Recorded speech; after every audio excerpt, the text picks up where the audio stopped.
करते बाळा तू? झाडाला लावती का इटकर? बघा गुंजन किती हुशार झाली.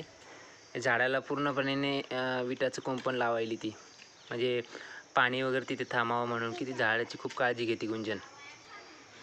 हां बघा गुंजन कशी विटा लावायला लागली झाडाला. तिला कोणी सांगितलं पण नाही तरी लावते ती. बघा गुंजन कशी झाडाला कुंपण लावायला लागली विटाचं. तिला कोणी सांगितलं नाही परंतु पण ती लावते ती. पाणी टाकलं तू झाडाला? पाणी टाकलं बाळा तू झाडाला? झाडाला पाणी टाकते, विटाचं कुंपण लावती, खूप काळजी घेते ती झाडाची. हे बघ ते इटाचं कुंपण तिनेच लावलं गुंजननीच. 2 वर्षाची गुंजन झाडाची खूप काळजी घेते. तिला कोणी सांगत पण नाही आम्ही काम, पण ती मनाने करते. इकडे बघ बाळा, बाळा इकडे बघ, बाय कर. चालली घरात आता तू? झाडाची काळजी अशी घ्यायला पाहिजे बाळाला. आहे ना, बाळाला खूप आवडतं आमची झाडाची काळजी घ्यायला. बाय कर.